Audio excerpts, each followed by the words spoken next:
मोक्षमार्गस्य नेतारं वेत्तारं कर्मभूतताम्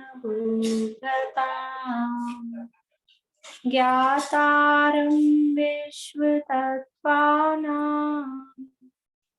वन्दे तद्गुणलाभै वन्दे तद्गुणलाभै मोक्षमार्ग के नेता एवं कर्म पर्वतों के भेदा और विश्व के सब तत्वों के ज्ञायत चेतन संवेदा सद्गुण आप समान प्राप्त हो यही भावना भाकर देव विनय पूर्वक करूं वंदना बारंबार जिनेश्वर देव बारंबार जिनेश्वर देव। तत्पार सूत्र नामक ये महाशास्त्र है और इसके 9वें अध्याय की जो 2 तत्वों का वर्णन है 9वें अध्याय में, संवर और निर्जरा।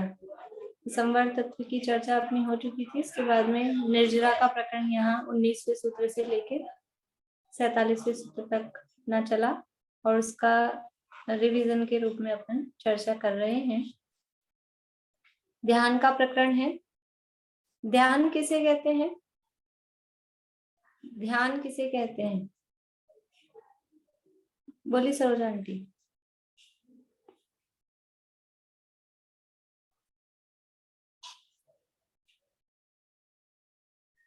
आवाज चालू नहीं हुई आंटी आपकी।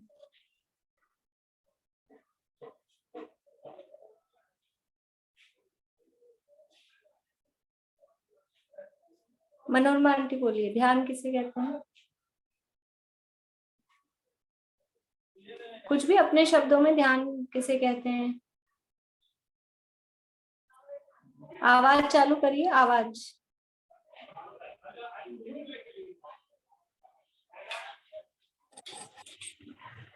एकाग्र चिंतन करने से आत्मा का एकाग्र चिंतन करने को ध्यान कहते हैं। हाँ, एकाग्रता का नाम ध्यान है। उपयोग की एकाग्रता को ध्यान कहते हैं। सामान्य शब्दों में अपन ऐसा कहते हैं कि एकाग्रता का नाम, उपयोग की एकाग्रता का नाम ध्यान है।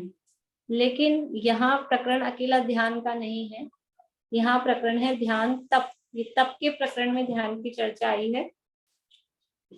तो ध्यान तप किसे कहना? बोली सरोजान की।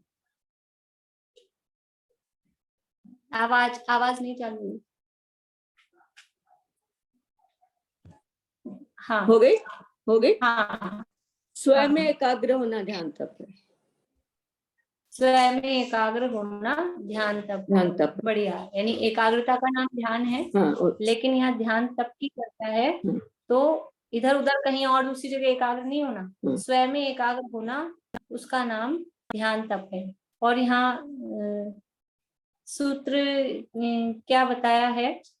ध्यान तप किसे कहते हैं? बोलिए बेला जी। सूत्र के आधार पे ध्यान तप किसे कहते हैं? बेला जी, आवाज आ रही है आप लोगों को मेरी? बेला जी, आवाज आ रही है? हाँ, अनम्यूट करिए।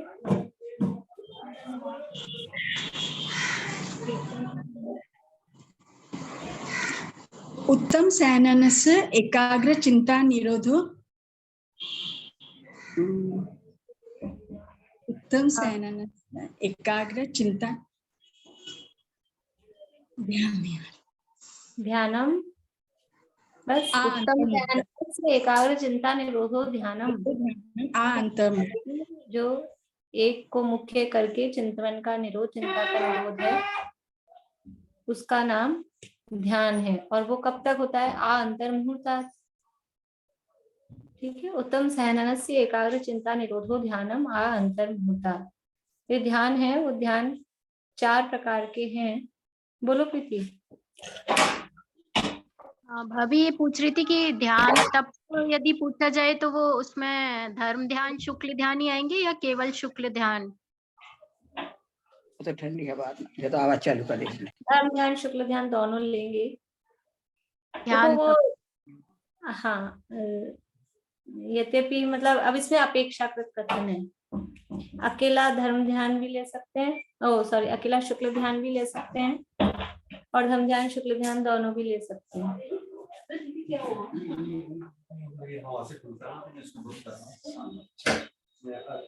तो इस तरह से दोनों ले सकते हैं। अब बात तो लगती है दोनों ले सकते हैं, धर्म ध्यान भी मतलब धर्म ध्यान शुक्ल ध्यान भी। और प्रकरण के हिसाब से यहाँ जो लिया है सूत्र में, वहां अकेला शुक्ल ध्यान को लिया है। जो सूत्र की जो चर्चा है वहां अकेले शुक्ल ध्यान की चर्चा है, जो आचार्य देव का अभिप्राय है। लेकिन वैसे धर्म ध्यान शुक्ल ध्यान दोनों को ध्यान तप के अंतर्गत लिया जा सकता है, क्योंकि तप तो है, क्योंकि उससे कर्म की निर्जा इच्छा निरोध, तो वो जो धर्म ध्यान है उसके आधार से भी हो सकता है। तो ध्यान के भेद पूछेंगे तो 4 आएंगे और ध्यान तप में 2 आएंगे ना? हाँ, पर वो सामान्य रूप से 4 ही, जैसे प्रकरण तो वही चल रहा है, लेकिन वो कॉमन रूप से एक अर्थ में ही लेते हैं। मतलब उसमें इतना भेद नहीं करते कि ध्यान तप के 2 भेद कहें और ध्यान के 4 भेद कहें, ऐसा विशेष भेद नहीं करते। वो दोनों कॉमन चलता है। ध्यान बोलेंगे तो भी 4 भेद, तप बोलेंगे तो भी 4 भेद, 4 भेद ही आएंगे। और एक असंख्यात गुणी निर्जरा वाले में अपन 10 स्थान कहेंगे या 11? 11 कहेंगे। जैसे पूछा जाए पहला स्थान कौन सा है तो फिर उसमें सातिशय मिथ्या दृष्टि बोलेंगे या सम्यक दृष्टि? सातिशय मिथ्या दृष्टि।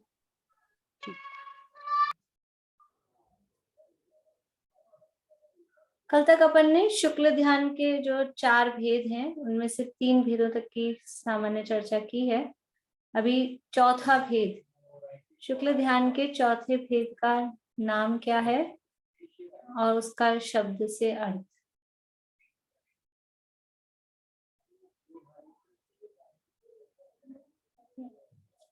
बोलिए, अनीता जी को उठा दी। एक शुक्ल ध्यान मतलब कौन सा शुक्ल ध्यान? लास्ट वाला दीदी? हाँ, चौथा शुक्ल ध्यान ही है ना वो तो? चौथे शुक्ल ध्यान का नाम। शुक्ल ध्यान धर्म ध्यान। शुक्ल ध्यान के कितने भेद हैं? शुक्ल ध्यान कितने प्रकार का है? सॉरी मैं बिल्कुल कंफ्यूज हो गई दीदी। कोई बात नहीं। पृथक वितर्क विचार, एकत्व वितर्क अविचार, सूक्ष्म क्रिया प्रतिपाती, एक मिनट, विपरीत क्रिया अनिवृत्ति निवृत्ति। बढ़िया। तो चौथे शुक्ल ध्यान का नाम है विपरीत ठीक है। क्रिया। एक प्रश्न है अनिवृत्ति। और ये सम्यक दृष्टि का अर्थ ध्यान क्या होगा? सम्यक दृष्टि को उसकी भूमिका अनुसार, उसके कोई इष्ट का वियोग हो जाए, कोई अनिष्ट का संयोग हो जाए, तो उसको उसका चिंतन चलता रहे, उसमें दुख रूप। जैसे समझ लीजिए रामचंद्र जी सम्यक दृष्टि हैं, शायद सम्यक दृष्टि हैं, सीता का हरण करके रावण ले गया, तो सीता के वियोग में जो दुखी हो रहे हैं वो उनका अर्थ ध्यान है। इस तरह से कोई इष्ट का वियोग हो गया, अनिष्ट का संयोग हो गया है, कोई शरीर में पीड़ा आ गई है तो उसको दर्द तो होगा। यदि इसका डैश आया सम्यक दृष्टि का अर्थ ध्यान तो क्या लिखेंगे? कुछ सम्यक दृष्टि का अर्थ ध्यान जी वो इसी तरह से इष्ट वियोग, यही है इष्ट वियोग अनिष्ट संयोग, वही। और इसमें आपने बताया था कल दीदी, इसको शुद्ध केवली का केवल गुण स्थान 8 से 7 से 12 है। शुद्ध केवली, देखिए ये अभी आप लोग कंफ्यूज हो जाएंगे। अपन गुणस्थान देख रहे हैं शुक्ल ध्यानों के, हाँ। है ना। और वो कल किसी ने पूछ लिया था शुद्ध केवली का गुणस्थान, तो वो मैंने बताया, लेकिन कहीं उसको आप शुक्ल ध्यान का गुणस्थान नहीं समझ जाए, क्योंकि वो लोग क्या है कि बहुत इतनी एकाग्रता से भी नहीं सुनते हैं, तो फिर सब कंफ्यूज हो जाते हैं। श्रुत केवली का गुणस्थान, तो श्रुत केवली होते हैं वो मुनिराज होते हैं। हाँ वो छठे गुणस्थान से लेके 12वें गुणस्थान तक के जो मुनिराज हैं वो कोई भी श्रुत केवली हो सकते हैं। ठीक है। और अपनी बात चल रही है यहाँ शुक्ल ध्यान की, तो पहला शुक्ल ध्यान है वो 8 से 11 गुण स्थान में, दूसरा शुक्ल ध्यान है 12वें गुण स्थान में, तीसरा शुक्ल ध्यान 13वें के अंत 13वें में, में। और चौथा शुक्ल ध्यान 14वें गुण स्थान में। ये अभी चर्चा चल रही है शुक्ल ध्यान की। ठीक है। ठीक है, हाँ रेणु जी बोलिए।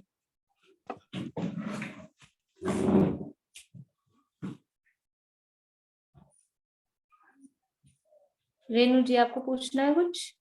हाँ हाँ मैम। बोल- हाँ एक तो मैम मैंने ना आलोचना का मतलब इस तरह लिखी है, आलोचना की एक परिभाषा, आलोचना माने सब तरह से पक्षों को देखना, स्व और पर को, अच्छाई और बुराई चारों तरफ से, क्या अवगुण, गलती, बुराई, दोष, गुण सब देखना। तो आलोचना में गुण भी देखना थोड़ी होता है, मेरा लिखा हुआ इस तरह है, मैंने गलत लिखा है क्या? नहीं, वो गुण का मतलब ये है कि सब चीजें देखना, तो उसमें गुण दोष सभी आ जाते हैं। आलोचना का मतलब है चारों तरफ से देखना, तो अच्छी बातें भी देखना, मतलब जो उसका सही अर्थ होता है ना आलोचना का प्रॉपर, वो तो ये हाँ। होता है कि जिस भी चीज को हम देख रहे हैं चारों ओर से देखना, तो उसके गुण भी चाहे दोष भी सभी। लेकिन अब वो रूढ़ इस अर्थ में हो गया है कि आलोचना का मतलब है अकेला दोष देखना। हाँ इस वही मैं अर्थ कंफ्यूज हो गई थी इसीलिए। अच्छा तो मैम बट दो क्वेश्चन हो रहे मेरे। एक तो ना मुझे युत्सर का प्रयोजन है, उसमें है जीने की आशा का अभाव करने के लिए तप किया। व्युत्सर्ग का युत्सर का प्रयोजन, हाँ, व्युत्सर्ग का प्रयोजन क्या? एक तो मैंने लिखा है निसंगत्व मतलब परिग्रह से रहित बना, निर्भयता, और थर्ड है जीने की आशा का अभाव करने के लिए तप किया जाता है। तो ये जीने की, खाली जीने की आशा का अभाव करने के लिए तप, कि जीने और मतलब मरने दोनों का होगा इसमें? नहीं, वो मतलब खाली आवागमन की मरने की मतलब क्या आशा होगी? आशा तो आवा जीने की होगी। आशा का अभाव करने के लिए, मतलब जो आवागमन का हाँ, जो तो आवागमन है मरने की कोई संसार क्यों का, आशा करेगा? जीने की आशा करेगा ना, इसलिए जीने की आशा का अभाव कहा है। मरने की कौन आशा करता है? मतलब आवागमन का, मेरे कहने का मतलब है आवागमन, संसार में आवागमन की इच्छा का अभाव करने के लिए। हाँ, वो कह सकते हैं, बाकी वो भी ठीक है, मतलब उसमें ऐसा कुछ वो नहीं है। अच्छा मैम मेरा एक है ना जो आज्ञा विचय है उसका प्रयोजन मैंने लिखा नहीं है, मेरा लिखा हुआ नहीं है पूरा सा आज्ञा विचय का। आज्ञा विचय का प्रयोजन, इनके प्रयोजन अलग अलग तो ना लिखाए हैं। धर्म आज्ञा ध्यान विचय का प्रयोजन अलग है, आज्ञा विचय का है प्रयोजन। हाँ, वो आज्ञा विचय का प्रयोजन नहीं, मतलब आज्ञा विचय क्यों है, क्यों होता है, तो वो उसमें उपदेश हाँ दाता गुरु का अभाव है, बुद्धि का अभाव है। हाँ वो मेरा लिखा हुआ नहीं है मैम, थोड़ा सा अब 1 आप मिनट बोल रिकॉर्डिंग दीजिए। सुन के लिख लीजिएगा, है ना, पूरा जो उस दिन रिवीजन चला था ना, रिवीजन वाले दिन भी बताया था, आप रिकॉर्डिंग सुन के लिख लीजिएगा। अच्छा मैम एक ना ये जो काय क्लेश के अंतर्गत अनेक प्रकार के तप की विधि होती है, तो उसमें आपने लिखाया था आतापन योग, वृक्ष मूल योग, एक निवारण और एक प्रतिमा योग। एक मेरा छूट गया था उस दिन भी, 3rd नंबर का आपने कुछ बोला था, अगर आपको अभी ध्यान में आ रहा है। नहीं, अभी ध्यान नहीं है मुझे क्या क्या बोला था। वो तो उदाहरण के लिए थे, मतलब 2-3 नाम बोले थे मैंने। पांच वृक्षमूल नाम, योग, पांच नाम का ही थे वर्षा आपने। योग, तो वो तो वर्षा योग तो उसको बोलते हैं, अभी चौमासा स्थापित करते हैं, वो वर्षा योग कहलाता है। नहीं वृक्ष मूल योग कहा था आपने। वृक्ष मूल योग तो हाँ, वृक्ष मूल योग है और आतापन योग है, वो तो निरावरण रहना और प्रतिमा योग, और एक मेरा रह गया था, पता नहीं मेरे को याद नहीं आ रहा। ठीक है। मैम आप 1 सेकंड में खाली बोल दीजिए अभी इसी में, तो मैं बाद में इसी की रिकॉर्डिंग सुन लूंगी, अभी जो आप करा रहे हो क्लास आज की। तो आज्ञा आप विचय, वही वाली रिकॉर्डिंग सुन लीजिएगा ना, वो हो चुका है। आशा आंटी पूछिए आप, बहुत ज्यादा टाइम नहीं है मेरे पास भी, अपन फिर अपने रिवीजन अधूरा रह जाएगा। जो गंधर्व मुनि है जो भगवान की वाणी को झेलते हैं, वो कौन से गुण स्थान में होते हैं? वो श्रेणी वाले मुनि थोड़ी होते होंगे। नहीं, छठे सातवें गुण स्थान वाले। छठे सातवें गुण स्थान वाले मुनि ही गंधर्व होते हैं। हाँ, मुनि ही गंधर्व, मतलब वो गंधर्व ही बनते हैं, और जब तक वो गंधर्व है तब तक छठे सातवें गुण स्थान में ही रहते हैं। जब तक भगवान समर्षण में विराजमान है, उसमें भी मुख्य गंधर्व हैं, वो तब तक छठे सातवें गुण स्थान में ही रहते हैं। और अन्य जो गंधर्व हैं दूसरे जो होते हैं, वो चाहे उनसे पहले श्रेणी मान के मोक्ष जा सकते हैं, लेकिन जो मुख्य गंधर्व हैं वो तो छठे सातवें गुण स्थान में ही रहेंगे। वो छठे सातवें गुण स्थान में भगवान की बोली को सुनकर द्वादशांग की रचना कर देते हैं। हाँ, छठे सातवें गुण स्थान में होता है वो सारा काम। आठवें गुण स्थान, छठा सातवां तो क्योंकि बदलता रहता है ना, इसे छठा सातवां बोलते हैं। नहीं तो सातवें गुण स्थान से लेके ऊपर तक तो सब शुद्धोपयोग का ही गुण स्थान है, तब वो तो कुछ काम होगा ही नहीं उसमें, जब जीव आत्मा में ही लीन है तो फिर कहाँ कुछ रचना करना ये होगा। तो ये तो निचली भूमि मतलब निचले मतलब मुनिराज के जो सबसे निचले गुण स्थान है, छठे सातवें गुण स्थान में जो ये अपन काम। जैसे गौतम गंधर्व वगैरह बोलते हैं वो छठे गुण स्थान सातवें गुण स्थान में ये मुनि थे। हाँ, जब अपन गौतम गंधर्व के रूप में उनको याद कर रहे हैं तो वो छठे सातवें गुण स्थान बढ़ती है। वैसे अभी मैं तो वर्तमान में समझती से तो चुके हैं। अब मैं ये कहती इस ध्यान के उसमें कहीं वो आए नहीं, मतलब वो छठे सातवें में ये गौतम गंधर्व थे हाँ तो उसको हाँ हाँ, अगर गंधर्व के रूप में तो छठा सातवां गुण स्थान कोई हल्का है ऐसा नहीं है। और ऊपर के गुण स्थान होगा तो टाइम भी बहुत ही कम है। 8वें से लेके 12वें तक का टाइम मिनट्स का है, सेकंड्स मतलब बहुत ही 1-2 मिनट ऐसा कहो आप, उदाहरण पूरे है। पूरे गुण स्थान हो गई 8वें से 12वें तक का मिनट्स का टाइम है। 5 गुण स्थान हो गए। हाँ, 5 अंतर पांचों का टोटल मिला के अंतर्मूर्त है, और अंतर्मूर्त भी वो 48 मिनट जितना नहीं है। मिनट्स भी मैं ज्यादा बोल रही हूँ, सेकंड्स में हो जाते हैं 8 से 12। ये चौथे छठे सातवें में 4 ज्ञान के धारी हो जाते हैं क्या गंधर्व? हाँ हाँ, छठे गुण स्थान में चारों ज्ञान हो जाते हैं, चारों ज्ञान। वैसे खाली छठे में ही होते हैं, सातवें में तो शुद्धोपयोग में रहते हैं, जब तो वैसे भी कोई करते नहीं है क्रिया। नहीं, पर मने पर ज्ञान 12वें गुण स्थान तक कहा जाएगा, भले ही कुछ नहीं हो लेकिन वो ज्ञान रहता है, वो ज्ञान रहेगा, ऐसे चला नहीं जाएगा। छठे में आए तो मने पर ज्ञान है और सातवें में आएंगे, मने पर ज्ञान हर समय थोड़ी ना काम करता है, वो तो उपयोग लगाने पर काम करता है, तो वो लब्धि रूप में रहेगा। छठे में हो तो भी, सातवें में हो तो भी, 8वें 9वें 10वें 12वें में हो तो भी वो रहता है लब्धि रूप में। अगर वो रिद्धि प्रकट हो गई है तो वो बनी रहती है। चलिए, ये अपना विषय नहीं है, आप लोग विषय वाले ही प्रश्न पूछिए, नहीं तो अपने रह जाएगा असली जो छठे सातवें भी रहते हैं ना, कुलाक मुनिराजों का छठा सेवना और वो बकुस उसी छठे समय में। हाँ, बकुस और अभी मैं पूछती हूँ, अभी मैं पूछ रही हूँ, आप मुझसे मत पूछो। चलिए, पहले ये कर लें। चौथा शुक्ल ध्यान का शब्द से अर्थ बताना है, व्युपरत क्रिया निवर्ती। ठीक है, हाँ, सुनीता जी, महाराष्ट्र।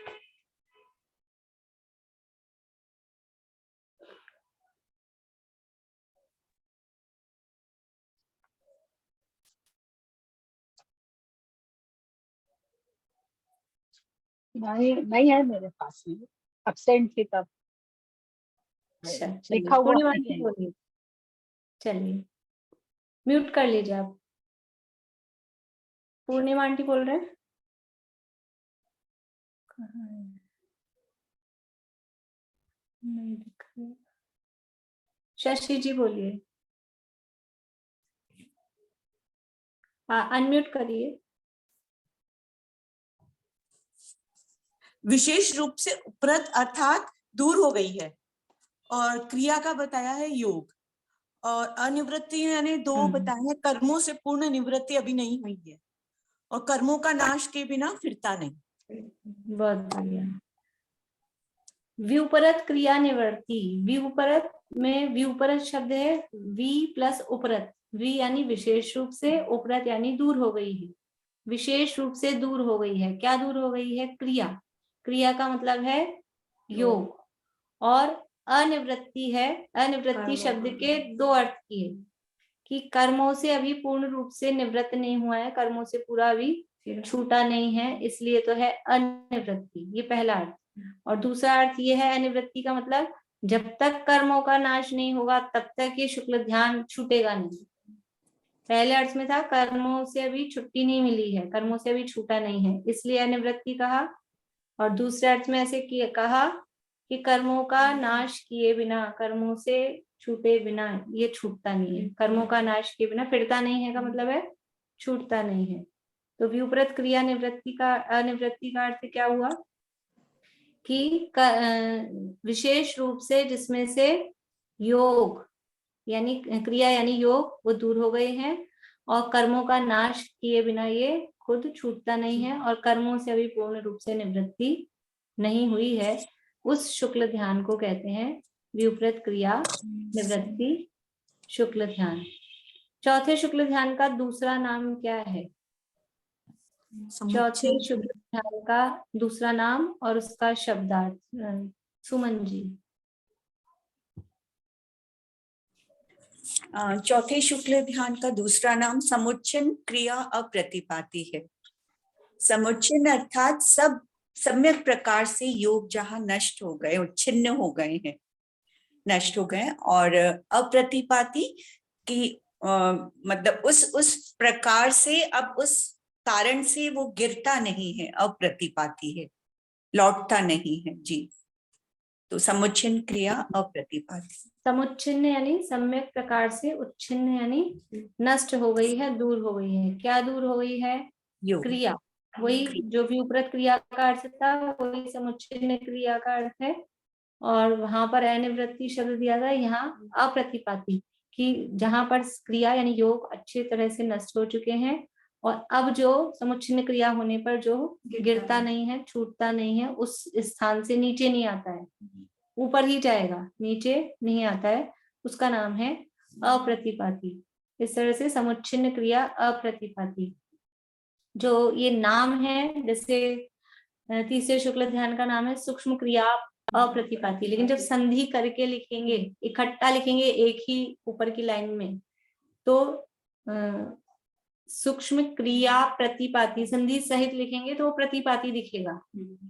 और अलग अलग शब्द लिखेंगे, 3 शब्द लिखेंगे, सूक्ष्म अलग, क्रिया अलग, तो फिर लिखेंगे अप्रतिपाती। ठीक है, ये लिखने का तरीका आप लोग मतलब ध्यान रख लें।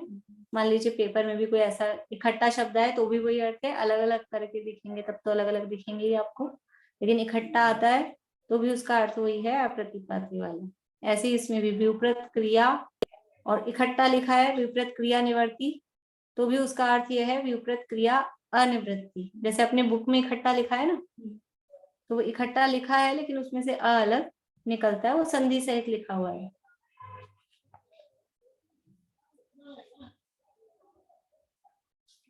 चौथे शुक्ल ध्यान में, चौथे शुक्ल ध्यान की 2-3 विशेषताएं बताइए। 3 विशेषताएं, तो विशेषताओं में अब आप कुछ भी उसका जो भी कोई विशेष काम होते हैं उसके माध्यम से वो बता सकते हैं। भाई साहब बोलिए, वीरेंद्र जी भाई साहब।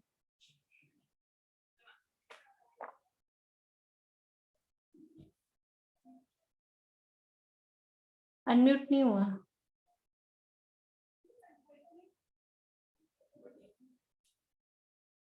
अनम्यूट नहीं हुआ। यहाँ से हाँ अब हो गया। हाँ, एक तो ये जो है जब सारे कर्म नष्ट हो जाते हैं तभी ये जो है समाप्त होता है, मतलब जो इसका समापन सारे कर्मों के समापन से ही होता है।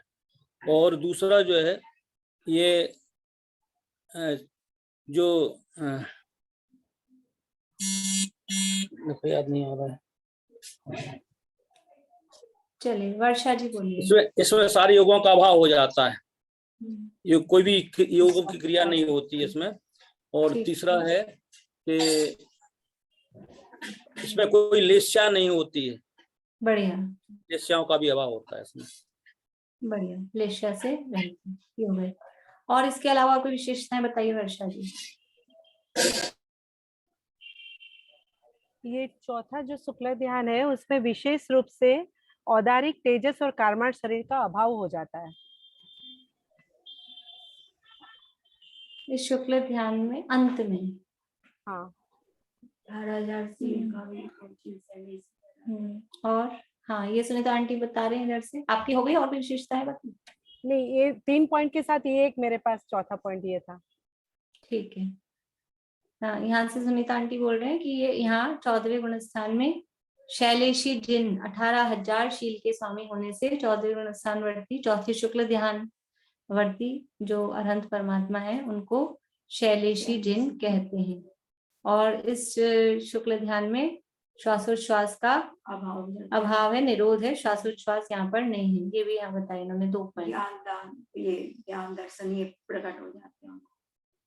ज्ञान दर्शन वो तो प्रकट हो तीसरे में जाते हो गए ना, वो तीसरे में प्रकट हो गए ज्ञान दर्शन सुख, मतलब स्वभाव में हो जाती है। इसमें ये मनवचन काय का वो श्वास का अभाव हुए अपने ज्ञान स्वभाव रूप रहते हैं। हाँ, पर वो अलग से विशेषता नहीं हुई वो तो। हाँ, और कोई विशेषता, कोई और पॉइंट? इसको अपश्चिम भी कहते हैं क्योंकि अब कुछ करना नहीं है। हाँ, अब कुछ करना शेष नहीं है, इसलिए इसको अपश्चिम भी कहते हैं। पूर्णिमा आंटी बोलिए। इस शुक्ल ध्यान के द्वारा मोक्ष की प्राप्ति हो जाती है लास्ट में। हाँ, इस शुक्ल ध्यान का फल मोक्ष की प्राप्ति, बिल्कुल मोक्ष प्राप्ति के एकदम पूर्व की दशा है। और इसका समय भी तुरंत मोक्ष की प्राप्ति बाकी के शुक्ल ज्ञान की अपेक्षा कम है सबसे। आई ऊ लिरी ट। ठीक है, बढ़िया। पद्मा जी। ये पहले सैनन वाले को होता है।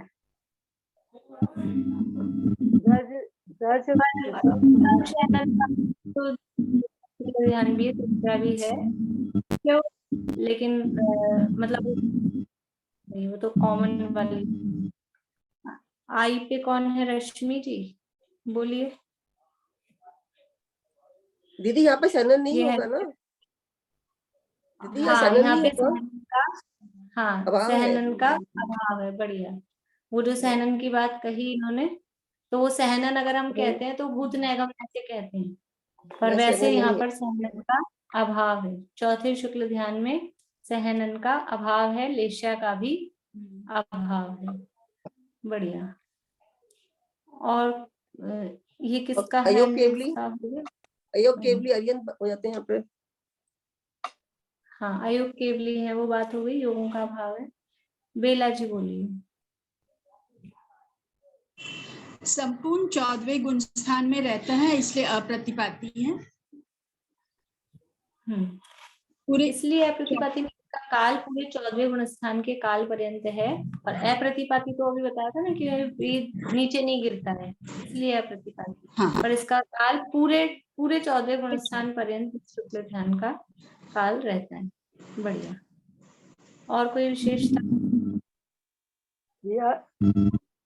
यह योगों के अभाव करने से होता है, अतः यह निरुद्ध योग है। योग का ध्यान होता है, इसलिए इसको निरुद्ध योग भी कहते हैं। शशि जी। तो शुद्ध के अवलंबन से रहित है, इसलिए अवितर्क है, और अर्थ व्यंजन योग की उस पलटन रहित है, अतः अविचार। बढ़िया। ये अवितर्क भी है, अविचार भी है, क्योंकि शुक्ल ध्यान का शुद्ध ज्ञान का अवलंबन नहीं है, और मन वचन का योगों का अर्थ व्यंजन योग इस तरह से तीनों संक्रांति से भी रहित है। और कोई? चाय सम्यक बोल सकते हैं, सम्यक चाय के। रजनी जी बोलिए। ये तो तीनों कारण तीसरे शुक्ल ध्यान में भी हो जाएंगे ना, उधर भी तो जो शुद्ध ज्ञान का अभाव तो तीसरे शुक्ल ध्यान में भी है ना। हाँ हाँ हाँ, वो तो उसमें भी है, तीसरे में भी है, और आदिचार में भी है, दूसरे में भी है। रजनी जी हरियाणा। 14वें शुक्ल ध्यान में स्थित जीव को शैलेशी जिन कहते हैं, और इस ध्यान को शैलेश ध्यान भी कहते हैं। आ गई ये बात, बता दीजिए। शैलेशी, ठीक है। दीपिका जी।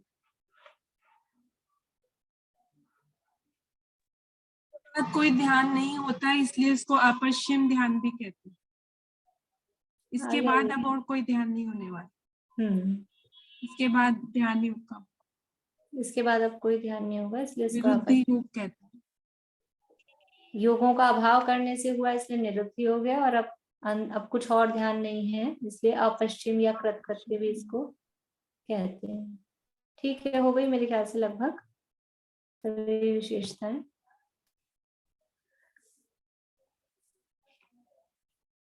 और जो भी कुछ बातें, कोई पॉइंट्स रह गए होंगे तो वो जो अपन ने लिखे हैं, आप लोगों ने चार्ट बना ही रखा है सारा।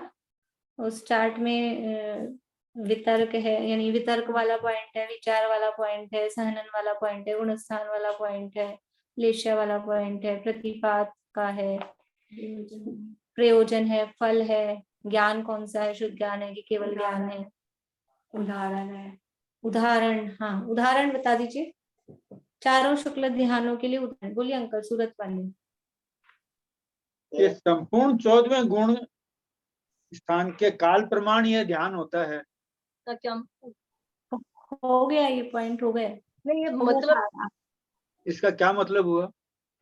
इसका मतलब ये है कि जितना 14वें गुणस्थान का जितना टाइम है पूरे टाइम में ध्यान रहेगा। जैसे तीसरा शुक्ल ध्यान तो 13वें गुणस्थान के अंत में हुआ था, पूरे 13वें गुणस्थान में नहीं था तीसरा शुक्ल ध्यान। हाँ, चौथा शुक्ल ध्यान है वो 14वें गुणस्थान के पूरे टाइम में है, ये इसका मतलब है।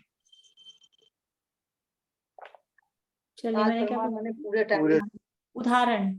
हाँ, आशा आंटी बोलिए। अनम्यूट नहीं। इसमें हाँ, श्वासोच्छ्वास का भी निरोध हो गया। हाँ हो गया, ये पॉइंट भी हो गया। ये वाले भी पॉइंट हो गया, ये पॉइंट। हाँ हाँ, चलिए, मैंने और अभी क्या पूछा था?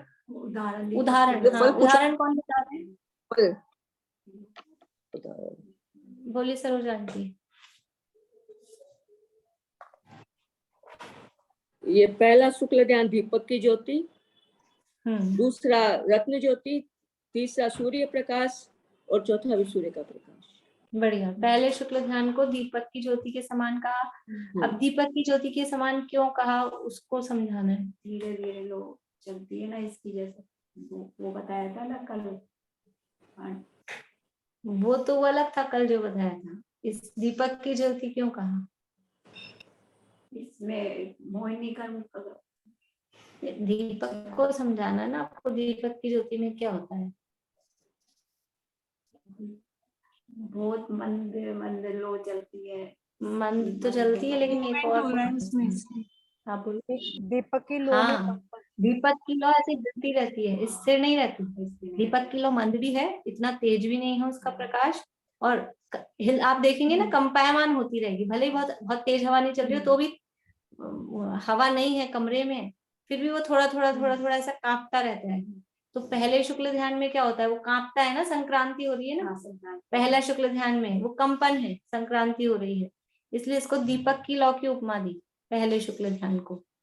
क्योंकि प्रकाश भी मंद है, यानी उतना तेज भी नहीं है, और शुक्ल ध्यान इतना पावरफुल भी नहीं है, और उसमें संक्रांतियां हो रही है, वो कांप रहा है, इसलिए इसको दीपक की लौ की उपमा दी। और दूसरे शुक्ल ध्यान को रत्न ज्योति। रत्न ज्योति क्यों? कि वो तेज भी होती है, और वो रत्न ज्योति हिलेगी नहीं ऐसे। रत्न रखा है, उसका जो प्रकाश हो रहा है वो ऐसे हिलेगा नहीं। समझ लो अपने ट्यूबलाइट है, बल्ब है, तो वो ऐसे हिलते नहीं है। दीपक जैसे टिमटिमाता हिलता है, वैसे लाइट वगैरह नहीं हिलती है ऐसे। तो दूसरे शुक्ल ध्यान को रत्न ज्योति की उपमा दी। और तीसरा और चौथा शुक्ल ध्यान वो केवल ज्ञान के अवलंबन से है, वो सूर्य का प्रकाश जैसे है उस तरह से वो तीसरा और चौथा शुक्ल ध्यान। कल जो उदाहरण बताया था, कल कौन सा उदाहरण बताया था कि कल पहले और दूसरे शुक्ल ध्यान के लिए उदाहरण था। अभी ये जो उदाहरण दिए चारों शुक्ल ध्यानों के लिए, ठीक है। कल कौन सा उदाहरण दिया था कि एक वो भौतरा शस्त्र ब्लंट है, और एक तीक्ष्ण शार्पिन शस्त्र है। हाँ, तो पहला शुक्ल ध्यान है वो भौतरे शस्त्र के समान, यानी ब्लंट शस्त्र के समान कर्मों को धीरे धीरे नष्ट करता है। उपशमय कर रहा है ना, तो उससे कर्म बहुत धीरे धीरे नष्ट हो रहे हैं। करेगा तो सही, लेकिन वो ब्लंट है तो धीरे धीरे काम करेगा। और दूसरा शुक्ल ध्यान है वो शार्प है, तीक्ष्ण है, एक ही बार में तुरंत, तो हाँ वो कम टाइम में भी ज्यादा काम करेगा। इसलिए वो दोनों का कंपैरिजन में वो उदाहरण अलग है, और ये चारों के कंपैरिजन वाला उदाहरण अलग है। आप लोगों को एग्जाम में ऐसी तकलीफ नहीं होगी, चिंता मत करिए, क्योंकि उदाहरण मैं दे दूंगी। अब आपको तो उदाहरण को देखना है किसके लिए दिया है, इसलिए आपको चक्कर नहीं पड़ेगा। आप लोग ऐसे टेंशन में आ जाएंगे कि हम क्या करें। आपको लिखना तो कुछ है नहीं, जरा से अपनी उंगली का इस्तेमाल करना है ना, ज्यादा कुछ लिखना तो आपको है नहीं। बस दिमाग और उंगली दो ही चीज काम में लेनी है, ठीक है। तो इसलिए घबराने वाली बात नहीं है, बस समझ में आ जानी चाहिए बात। समझ में आई होगी तो पेपर आराम से सॉल्व हो जाएगा, रटने की कुछ है नहीं आपको चीज। और अपन रिवीजन इसीलिए कर रहे हैं कि आपको। हाँ बोलिए। मैंने एक पॉइंट अभी मुझे दिमाग में आया कि इसमें एक पॉइंट ये भी था कि जो चतुर्थ जो शुक्ल ध्यान होता है, विशेषकर मतलब सभी शुक्ल ध्यान के बारे में आया कि भी ये चतुर्थ काल में होता है, और मनुष्य मतलब कर्म योग भूमि में होता है, और विशेषकर पुरुष मतलब पुरुषों को ही होता है, मनुष्य में भी पुरुषों को होता है। हाँ वो तो नियम ही है, शुक्ल ध्यान चौथे काल में ही। और क्योंकि शुक्ल ध्यान के गुणस्थान कहाँ से चालू हो रहे हैं? आठवें से चालू हो रहा है, तो वो आठवां गुणस्थान किसका है? मुनिराजों का है। तो बाकी सब तो अपने आप ही छट गए, और श्रेणी के काल में हो रहा है, इसलिए चौथे काल में ही होगा। पुरुषों को ही होगा, पुरुषों में भी भाव लेंगे, मुनिराजों को ही होगा, और उत्तम 3 सहनन वालों को ही हो रहा है। और विशेषता के लिए मुझे विचार आया ऐसे। नहीं वो अकेले, वो इसकी विशेषता नहीं है। अपन अभी विशेषता चौथे शुक्ल ध्यान की बात कर रहे थे। सामान्य रूप से चौथे शुक्ल ध्यान की विशेषता कहेंगे तो आएगा जरूर उसमें, पर अभी अपन चौथे शुक्ल ध्यान की बात कर रहे थे।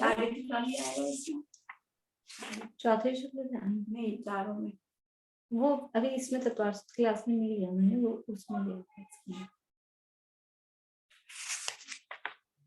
चलिए ये मेरे ख्याल से हो गया है शुक्ल ध्यान का। अभी असंख्यात गुणी निर्जरा के स्थान क्रम से कौन सुनाएंगे?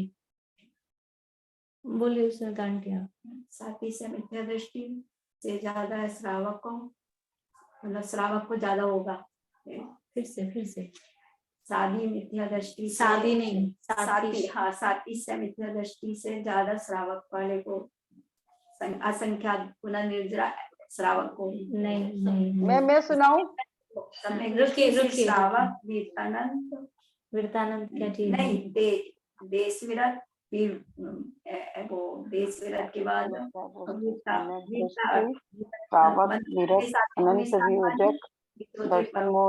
म्यूट करिए आपका। अनंत वियोजक, फिर मोह छपक, उपसम वाले ऐसे नहीं, ये सब गड़बड़ इधर उधर मिक्स हो रहा है, मुझे कुछ समझ नहीं आ रहा। दर्शन मोह क्या? दर्शन मतलब उससे उसका नाम आप असंख्यात मत बोलिए, आप नाम बताइए, उसका नाम क्या है? अनंत वियोजक वाले से ज्यादा दर्शन मोह वाले। दर्शन मोह शपक, ये नाम है उसका। अकेला दर्शन मोह नहीं, दर्शन मोह तो कर्म की प्रकृति है। हाँ, दर्शन मोह शपक। फिर उपशांत वाला। उपशांत क्या? उपशांत मोह। फिर उपशांत मोह के बाद छपक मोह। छपक मोह नहीं, बस छपक। हाँ छपक। और फिर उसके बाद है छीन मोह के बाद है जिन, मतलब असंख्यात। ठीक है, बढ़िया।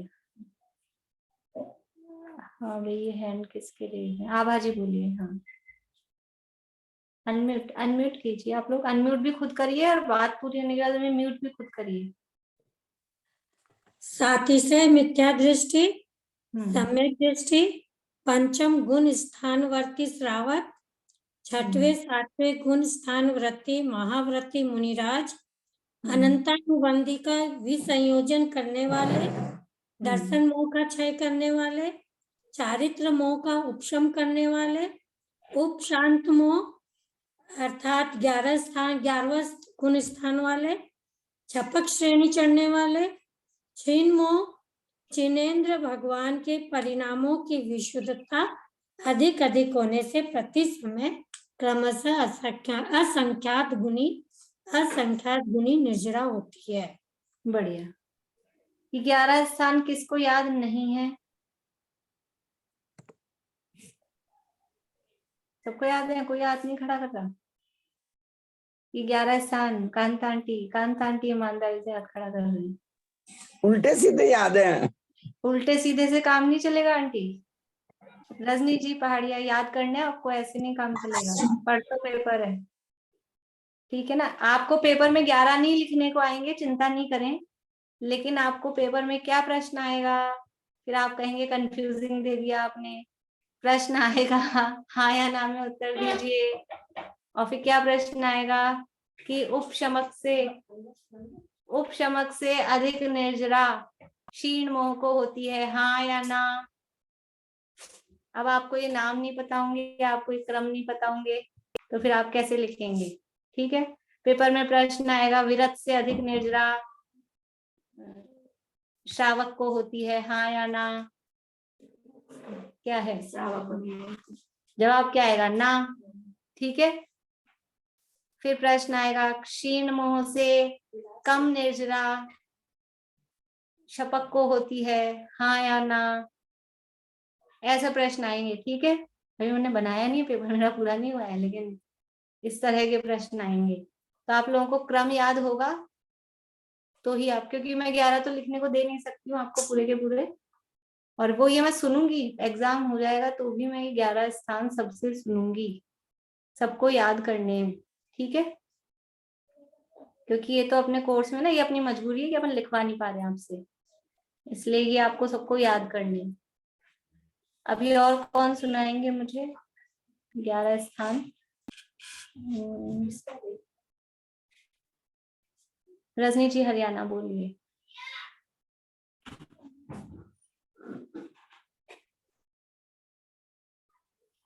अनम्यूट करिए रजनी जी हरियाणा। पहला साध्य मिथ्या दृष्टि, सम्यक दृष्टि, श्रावक। चौथे नंबर पे परमत्त व्रत और अपरमत्त व्रत साधु। और अनंत वियोजक, दर्शन मोह छपक,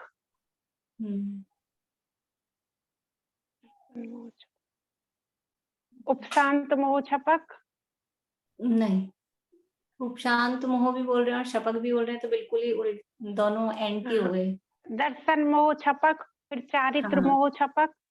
नहीं, फिर नहीं, चारित्र मोह उपशमक। उपशमक बिल्कुल। चारित्र मोह उपशमक, उपशांत मोह, फिर छपक, फिर छीन मोह, और उसके बाद जनेन्द्र भगवान। बढ़िया। और एक इसमें ये भी पूछ सकती हूँ मैं, अनंत वियोजक किसे कहते हैं? अनंत वियोजक किसे कहते हैं?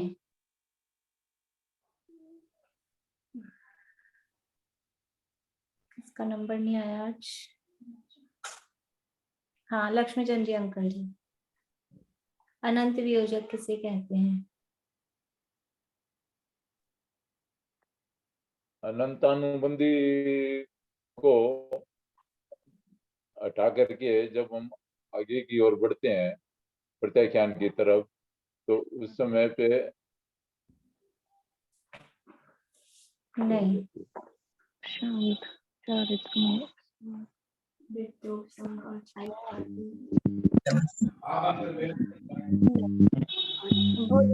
अंकल जी बोलिए।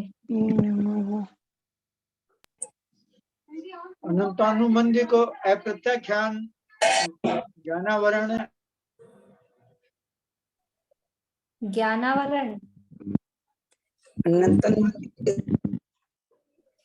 अब बहुत सारे लोग अनम्यूट हो गए हैं। बंदी की बीच योजना करने वाले को अनंत वियोजक कहते हैं। हाँ, एकदम शॉर्ट में तो अनंत वियोजक किसे कहते हैं? अनंतानुबंधी की विसंयोजना करने वाले को अनंत वियोजक कहते हैं। अब आपको आगे आता हो तो प्रत्याख्यानावरण रूप में ही होएगी ना? नहीं, अकेला अप्रत्याख्यानावरण रूप में नहीं। अनंतानुबंधी के द्रव्य को अप्रत्याख्यान, प्रत्याख्यान और संजुलन और नौ कषाय, इन कषायों रूप परिवर्तित कर देने को या संक्रमित कर देने को आपने ऐसे भी लिखाया था भाभी, अनंतानुबंधी। आपने ये भी लिखाया था बीज योजना किसे कहते हैं? अनंतानुबंधी कषाय के द्रव्य को अप्रत्याख्यान वरण, प्रत्याख्यान वरण और संजलन कषाय और नौ कषाय रूप परिणमित करने को अनंतानुबंधी की बीज योजना कहते हैं। तो यही तो बोल रही हूँ मैं भी, और क्या बोल रही हूँ? मैंने आपने यही लिखा है। हाँ, ये आप अंकल ने खाली अप्रत्याख्यान बोला ना, अकेला अप्रत्याख्यान नहीं। आदि आदि साथ में आदि नहीं सुनाई दिया, सॉरी। प्रत्याख्यान आदि सभी कषाय रूप परिवर्तन करने को अनंतानुबंधी की विसंयोजना कहते हैं, ठीक है। शपक किसे कहते हैं? यहाँ इस सूत्र में शपक किसे कहेंगे? शपक किसे कहते हैं? सुलोचना जी। शपक श्रेणी चढ़ने वाले को। बहुत बढ़िया, शपक श्रेणी चढ़ने वाले को शपक कहते हैं। उपशमक किसे कहते हैं? उपशमक किसे कहते हैं? शकुंतला देवी जी अनम्यूट कर लीजिए, आवाज खोल लीजिए।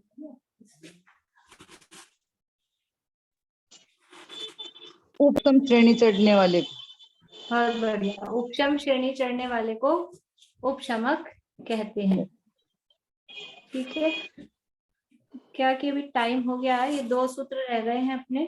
मैम इसमें ना 8वां 9वां 10वां से गुण स्थान वो करना पड़ेगा क्या डिस्क्राइब, जैसे ये जो है ना असंख्यात गुणी निर्जरा वाले में कि मतलब अरे 8वें डिस्क्राइब 9वें। तो आपको कुछ भी नहीं करना है, आप लोग क्यों नहीं टेंशन नहीं में रहते नहीं नहीं डिस्क्राइब आप तो आपको कुछ भी नहीं करना है। नहीं आप क्वेश्चन आपको तो दोगे ना खाली तो बस कंसेप्ट क्लियर होना चाहिए, आपको जवाब देने हैं उसमें खाली। नहीं मैं बोल रही हूँ जैसे आप ये भी तो मतलब बोल सकते हो ना कि 8वां 9वां 10वां गुण स्थान उपशांत मोह का है कि उपसमक का, इस तरह का मैं पूछ रही हूँ, मतलब इस तरह डिफरेंस करके भी तो बता। प्रश्न ही गलत है ना, उपशांत मोह का तो गुणस्थान ही 11वां है, वो उपशमक के ही है 8 9 10।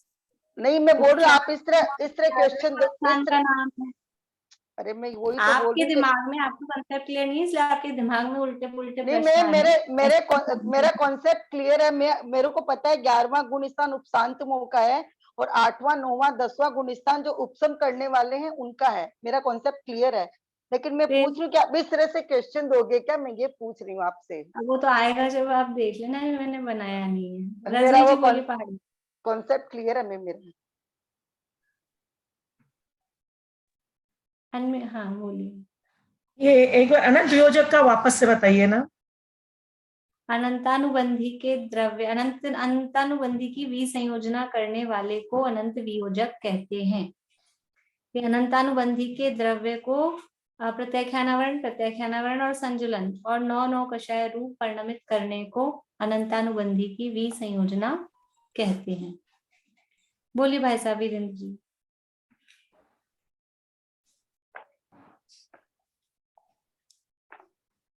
और किसी को कुछ पूछना है? मेरा क्लास बहुत मिस हो रहा है और मेरे घर में एक शादी भी और कल मैं डेथ हो गई थी मेरे नंदोई जी की, तो मैं शायद एग्जाम दे भी पाऊँ नहीं भी दे पाऊँ। देख लीजिएगा जैसे भी आप। हाँ पता नहीं, कुछ पढ़ नहीं पा रही हूँ। दीपिका जी बोलिए। मैं पूछ रही थी कि अपने जो चौथा शुक्ल ध्यान है उसमें फिर केवल ये माने कि संहनन नहीं होता, या उसमें भी निश्चय और व्यवहार से 2 तरीके से होगा? हाँ, निश्चय से सहनन नहीं होता और भूत नगम नैसे व्यवहार से कहेंगे तो वज्रेश्वर नाराज सहनन होता है। वो अगर प्रश्न में आएगा तो आपको लिखा हुआ मिलेगा। वैसे भी अपन को पता होना चाहिए, मतलब उपचार से बोलते हैं और निश्चय से तो नहीं होता। हाँ, निश्चय से वहां सहनन नहीं है। चलिए ठीक है, और किसी का प्रश्न है कोई? ये 2 सूत्र रह गए हैं तो कल अपन इसका कर लेंगे रिवीजन। ठीक है, फिर भी आप लोग मैसेज देख लीजिएगा और परसों फिर पेपर रहेगा ही यही टाइम पे। 1 बजे करीब लिंक डाल दूंगी मैं परसों, तो फिर जो उसको जब समय मिले तब आप कर लें। और मैं जैसे भी चेक कर पाऊंगी वैसे मैं भेज दूंगी, क्योंकि यहाँ थोड़ा बिजी टाइम टेबल रहता है, तो आप लोग परेशान नहीं हो, मैं डालती जाऊंगी किस किस के पेपर आ गए हैं। ठीक है, चलिए जिनवाणी स्तुति करते हैं।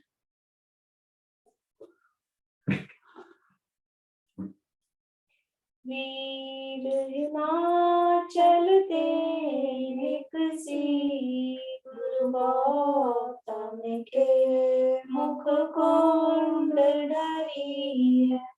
मोह हिमाचल भेद चली जग की जड़ता तप दूर करी है। ज्ञान पयो निति माहिरली बहुभंग तरंग निसो उछरी है।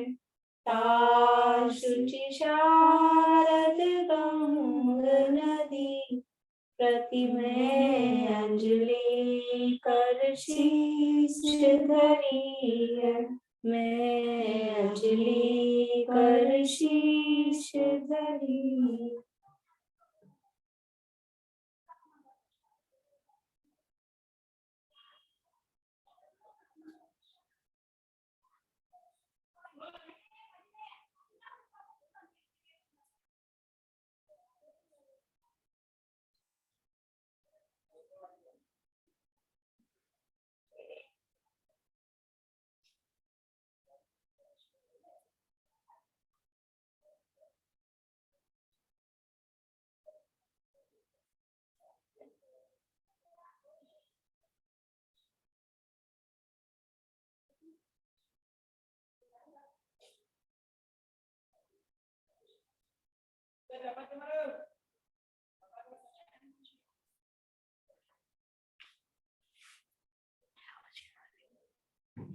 जय हुताशा मजनवानी माता की जय जय सभी को। मैं पूछी थी आप वो वैसा वाला भी देंगे क्या, ग्राफ वाला भी, जैसे आपने पिछले में दिया था? वैसे अभी तक सोचा तो नहीं। विचार, हाँ अभी मैंने कंप्लीट नहीं किया, देखूंगी अगर कुछ प्रश्न उस टाइप के होंगे तो, नहीं तो नहीं दूंगी। ठीक है, रेखा जी बोलिए, अनम्यूट करिए।